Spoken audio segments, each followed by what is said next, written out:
Hello, Mr. Hein, Dr. Hein. I'm very thankful for this Friends network we have each other.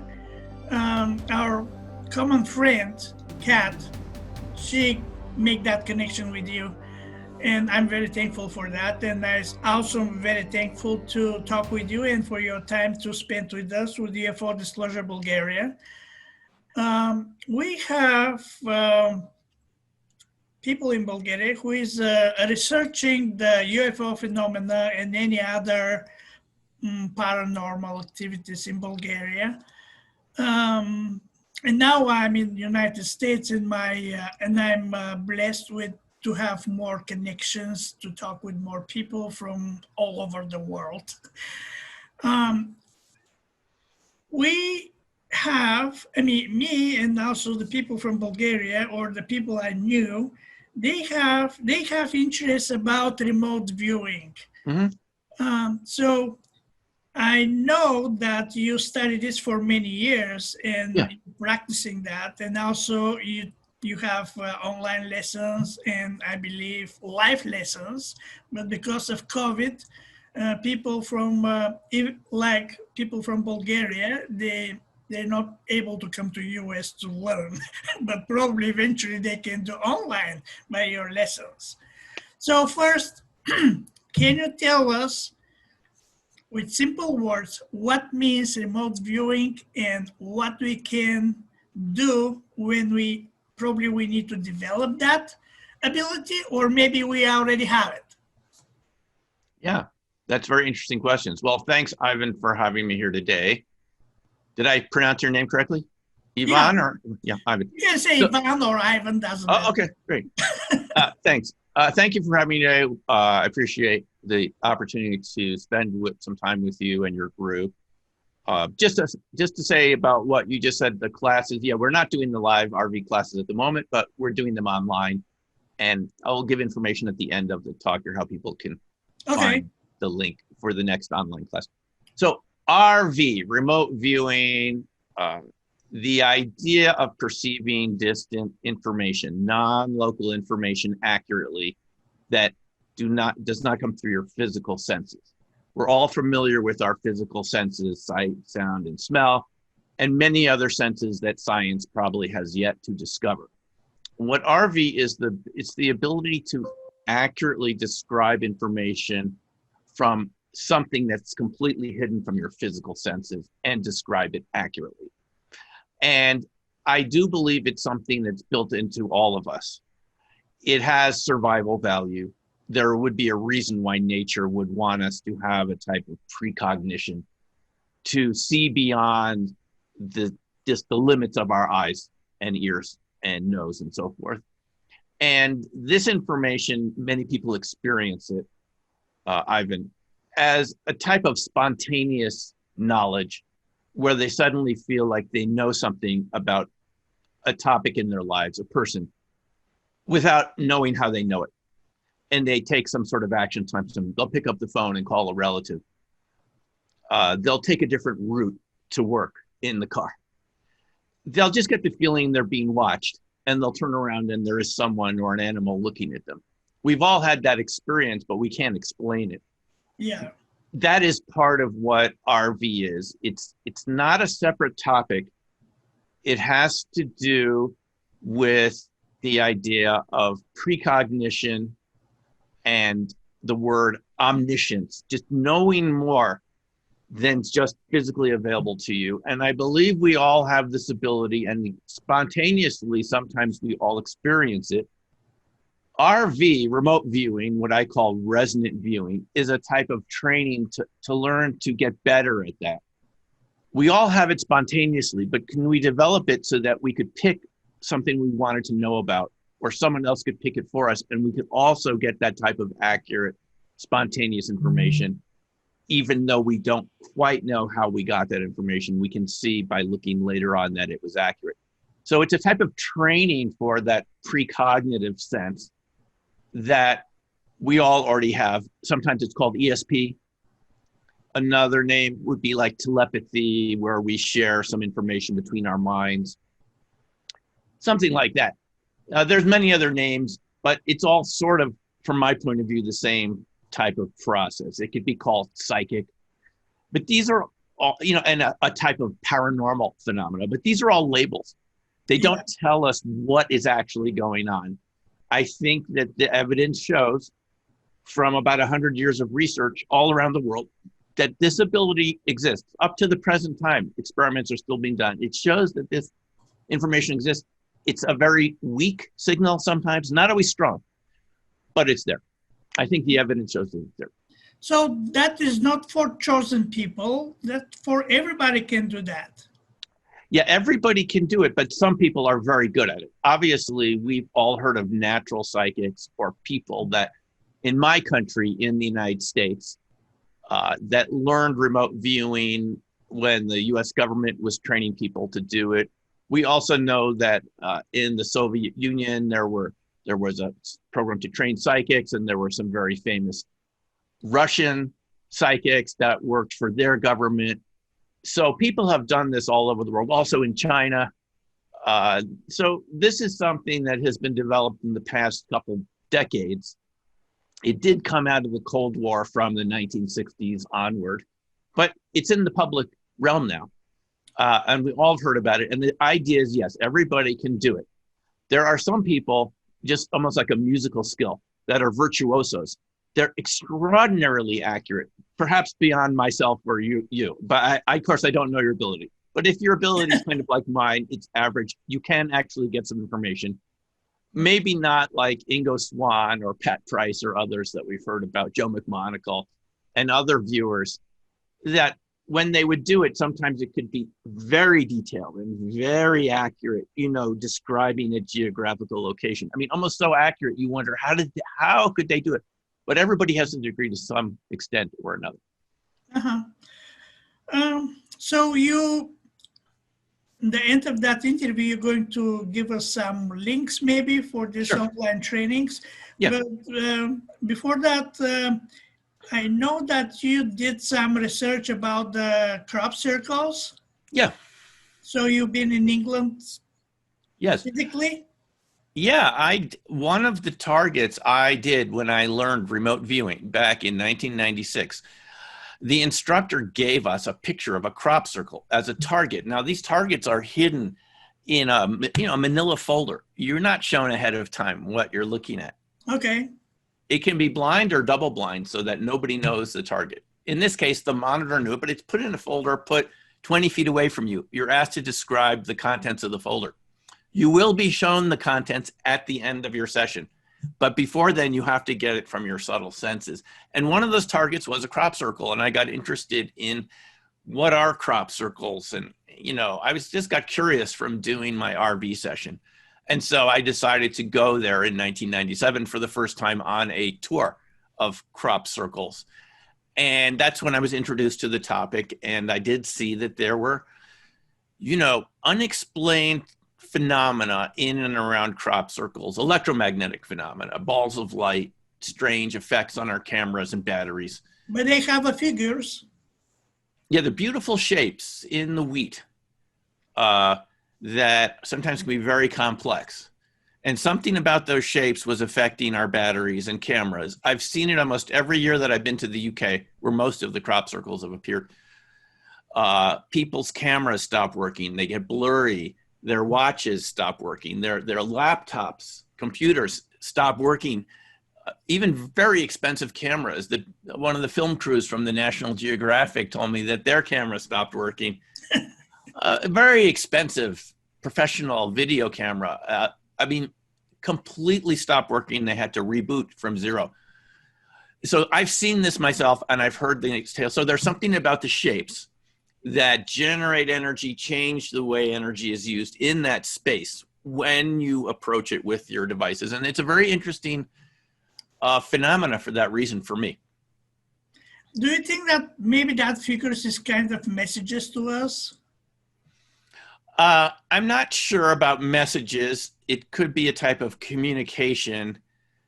The early circles were more mysterious in their origin than later years when people got involved, but they have been showing up for 100 years. at least. And there's books going back to the history of these patterns in the wheat. And there are references to them even in the Bible about strange markings in the field and so forth.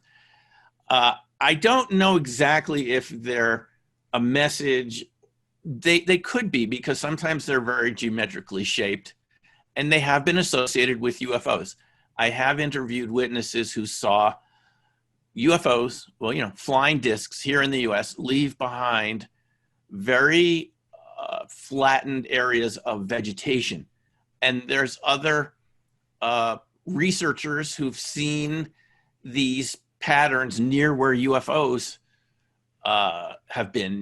The Tully saucer nest in Australia in the late 60s and early 70s had these saucer nests. You know, you see a flying disc, whatever they are, and somehow they get close to the ground, it leaves markings, circular patterns in the vegetation. So that is a real phenomena.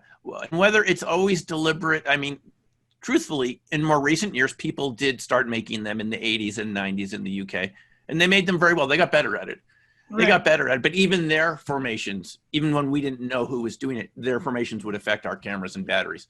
So my angle on it is not as much the origin, which I don't personally have a lot of information about, more the effect of the geometry, sort of like this pattern behind me on the screen.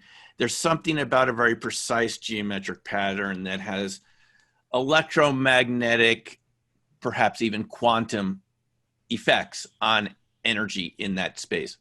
Okay. With your abilities, have you had some experience to know where in the sky, not right now, but eventually, you know, where is locating some unknown aerial phenomena or UFO? It's a very popular topic right now.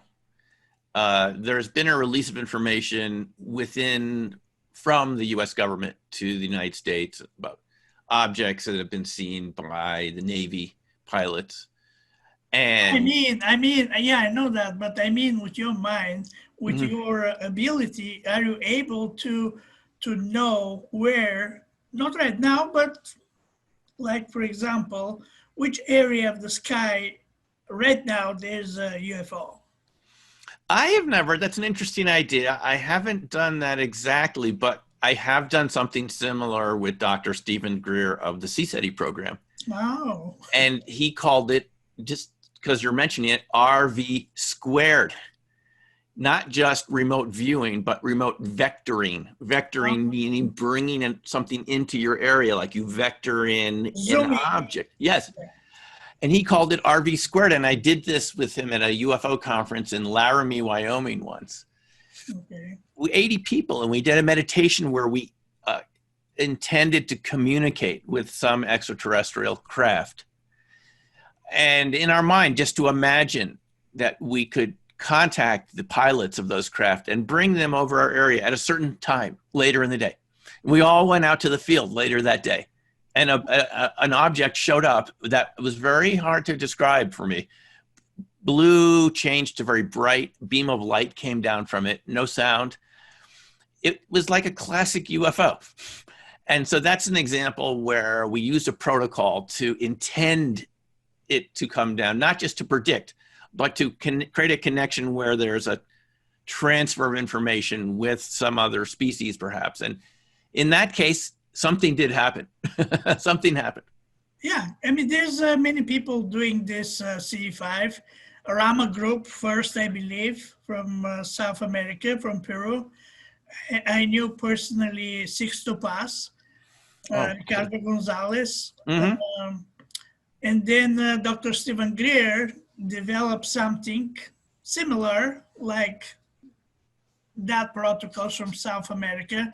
Now, Costa Macris from California, he doing C5 by different way, and many other people. Do you have your one way or your own protocols to make C5? Well, there's probably many ways to do it. The way I learned from Dr. Greer I mean, and he's a controversial character. There's no doubt about it. Some people argue that he's sort of making this up, but I was there. I saw the craft. And people said maybe he faked it or something. There's just no way. It was up in the sky, Yeah. big and bright. There is no way you could have hoaxed that unless you had a lot of money and a whole nother group somewhere out there sending, and it's not possible in my view. It really happened. Yeah. I can't explain it. All I can say is I experienced it, and I was skeptical when we went out. We would see something, but we did. And so there are different protocols. I am sure any method that creates a natural resonance that another organism or species would be able to resonate with, like a radio transceiver, you could get some communication. Like you're mentioning with crop circles, you could get some sort of spontaneous communication. It makes sense. And there's different ways to do that. The RV squared is one protocol, but anything that uses your imagination to imagine that contact and to feel okay. You know, the main thing, Yvonne, is to feel okay with it. There's a lot of fear around meeting another species that you've never encountered before or no one ever told you about. What do you do when they really show up? What happens next? And if that's another issue people need to deal with, is they actually want to have it happen, not really want to have it happen, but run away when a craft shows up. Because even myself with a lot of training, when that thing showed up in Laramie, I felt shocked. I will be honest. I felt shocked. Yeah. I didn't know what it was. It just was an unknown up there with a bright light coming down on me. And that is weird.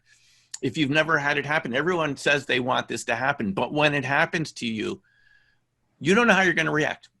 You don't know how you're going to react. It's probably very different. I don't know, but I think that will be okay. We probably will, but you don't know for certain. At the moment that it happens, it feels really, it's like a movie that's really happening and you're in the middle of it and something there from the unknown just showed up a mile from you. Yeah. And is very bright. And that can feel shocking. It did to me. It took me a couple days to get over that. I will be honest. We can talk about it all you want here and with other people, but when it's there in front of you and you're out in the field and there's no one else there but you and your group, anything could happen. I can imagine. I mean, this is from another world. Yeah. We don't know it. Okay. Lately, maybe the last 5-10 years, people all over the world start talking about the crystal children or children in the indigo, kind of like this. Yeah, You're talking about new crystal mind. Is there any connection between crystal mind and this children who is coming in these days, very smart, very intelligent, with much more extraordinary abilities? Yeah, there is a connection because I think that we're evolving to be, active members in our universe. For so long, we've just thought about the Earth and the other societies on Earth that we interact with, the animals and the other people on the planet. Mm-hmm. But what about when we consider meeting people from other planets or other dimensions? Yeah. Other galaxies? It's certainly something you need to consider the possibility of. And that leads to a type of evolution of our whole being, of how we feel connected to our universe. And I think what's referred to as the indigo children, it's like kids do seem to be evolving and getting smarter and more sophisticated. And there could be a variety of reasons for that. It could be sort of a natural evolution of our species. It could be part of a hybridization program of extraterrestrials interacting with us, perhaps genetically, to modify us over the long term. From their point of view, we could seem sort of like apes in the forest seem to us. And they may say, look, those people down there have a potential and they can see in 1,000 years, they might be worth dealing with. So why don't we help them evolve in some way, and maybe they'll be worth interacting with. That's how they may see us. I'm just speculating here. This is speculation, but this could be why you look at kids and they do seem, they seem more evolved in some ways than we do. They seem to have more abilities. They seem to have different interests. And I wonder to myself sometimes, is that just cultural? They grew up in a different time than I did. Could be. Or is there something else in the universe at work interacting with us? We've had these reports of people being taken on ships, experiments, genetic sampling, many different types of stories around that theme. And we can't rule out the idea that another species is studying us or modifying us. The truth is, I don't know. You don't know. Perhaps someone in the government knows about this and they don't want to talk about it because it's really too much for the public. But something seems to be going on. I don't think you'd have this many stories and sometimes physical evidence left behind, scars and things in people. I've interviewed people on my own YouTube channel that have been taken aboard these craft. Terry Lovelace from the Air Force. You have a book about this. That's right. Well, one of them was Opening Minds. Yeah. Is one book that I wrote about this sort of general topics. We're talking about RV and crop circles and resonance. And the more recent one is Black Swan Ghosts. Yes, I'm talking about exactly for that book. Oh, sorry, is a sample copy. That's why you see this band. Yeah. Yeah. Black Swan Ghosts is, I met so many of these witnesses after a while. I thought the stories, there's some commonality between the stories, and there's a lot of good witnesses out there. And I began to wonder how much of our own history hasn't been told yet. We always assume, Yvonne, that we know what's going on, but maybe we don't know our own history. Maybe there's something else that's been left out, and maybe nobody even knows it, because these stories that people have told me, when I talk to other witnesses in a whole different part of the world, and they tell me a similar type of story, the details are so similar, and they're not getting it from my book. They had this experience. I just interviewed one yesterday, which I'll be releasing soon, Julie and her husband.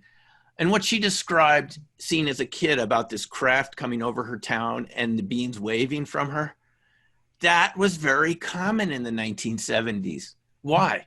All over the world. They would come over and these beings in a tight suit would wave and no one else would see it. Or maybe just some people would see it and others wouldn't. Yeah.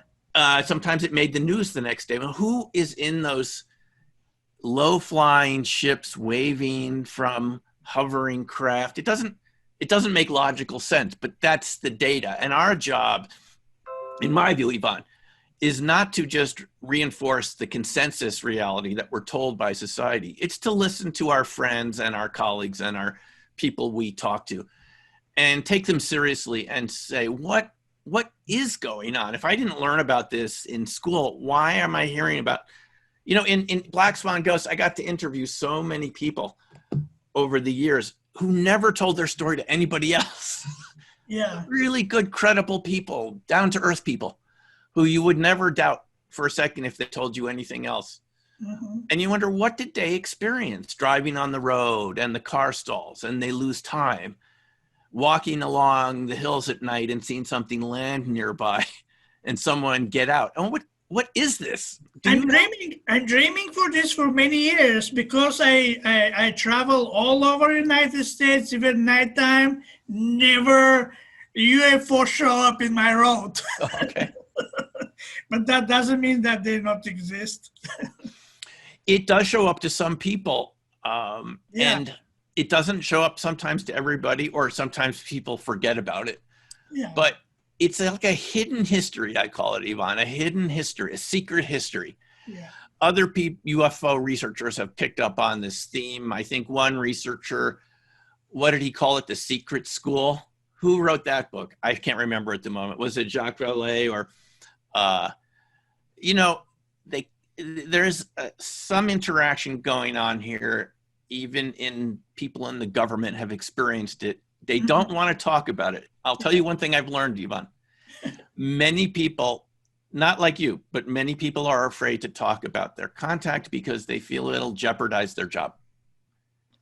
Even after retirement, they feel they could lose their retirement benefits. Especially if they're in the government job. Yes, if they've been in the government. So some of the best stories we haven't heard publicly, because the people feel like their credibility will be damaged by talking about it. So by my estimate, we've only heard from about 5% of witnesses so far, something like that. There are many others that just don't want to, they prefer to forget about it. They don't tell anybody. Either they were told by their employer, the government, military, don't talk about it, never happened, and they don't even tell their wife or spouse.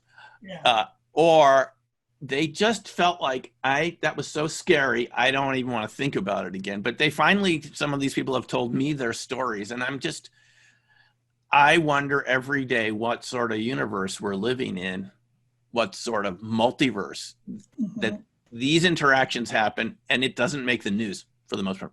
Yeah. Do you think in the close future, eventually the star friends will show up to us? The star fleets? Star friends? Star friends.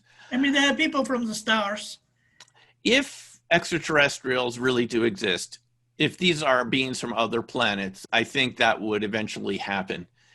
It doesn't seem to me implausible that if you were visiting another planet, you might not want to interfere too much in their development before they're ready. But that will cause chaos in the planet. Exactly. So maybe they chose to remain in the shadows for the most part, because we could be like children to them and they don't want us to flip out. Yeah. And maybe we're not ready yet. I mean, we sometimes as a planet, we're very violent, unpredictable, very emotional. They may find us hard to deal with, especially our governments don't even get along with each other. So who do they approach? If they go to one country, they give an advantage to that country and disadvantage the others. It's a very complex question. But will they show up? Well, it seems like they have been showing up here and there to people. Sometimes you get mass sightings, like where I grew up in the Hudson Valley in New York. In Illinois, there were sightings of a big black triangle in the early 2000s. A lot of police saw it near that Air Force base. So there are these sightings occasionally. You know, it's a good question, Yvonne. We're going to have to wait to see how this all plays out, but there's a lot of possible scenarios here. That wouldn't surprise me. Sunshine light in your face, or what is it? Yeah, let me lower this. It's sunshine. I said, what is that phenomenon kind of? You start brighting. It's sunshine. Okay. Do you have any prediction for the close future? Something cool to happening? Because I got calls from friends from Bulgaria, from England. They said you can expect something very cool and unusual around Christmas. I don't know about that specific prediction, but I'm not surprised by anything these days. I wouldn't be surprised. I'll tell you why. You know, we have this virus pandemic right now, and it's a lot of people and countries are shocked by the danger. And that's very unusual. Yeah, it is. When you're in those situations, it opens up the possibility for unexpected events to happen, positive events too. We've had a very negative event with the virus so far, but nature is built around symmetry. And if it's moved in a negative direction, the next movement will be in a positive direction, because this seems to be, to me, how the physics of the universe works. There's a kind of symmetry to it. And so I believe that the negativity of the pandemic will be balanced out by other events that right now are unexpected. So I wouldn't be surprised if in the near future we have unexpected events that we didn't see coming that are not directly related to the virus. They have to do with our worldview changing. We can see now that we're vulnerable. in a You way feel we like didn't expect. spiritual growing up? Yeah, it all goes hand in hand. I mean, if you have events happen that show us that nature is different than we thought it was, that can lead people to reevaluate their spiritual beliefs, their religious beliefs. You know, the way that the universe works, we don't totally understand that. We act every day as if we know everything, but history shows us there's always more to learn. There was a time 100 years ago in the United States where I forgot who suggested it. The head of the patent office suggested closing the patent office because he said everything that had been invented and you didn't need there were going to be no more new patents. Yeah. Like the 1890s. Can you imagine someone in the 1890s thinking, everything that could be invented already exists. There will be no, and look how much we've changed since my father was born in 1921, I believe. Yeah, let's see. He was born 19, yeah. So just in his time period, they had refrigeration was new, radio was invented, and that's since 1920. And look what we have now, all this technology. So it's the same with the way the universe works and our own knowledge. We don't have complete knowledge. So there's always room for new developments, and that affects us in many ways. Okay, we're almost to the end of this interview, sure. But now, I mean, I'm going to share your links for your online classes. Oh, please do.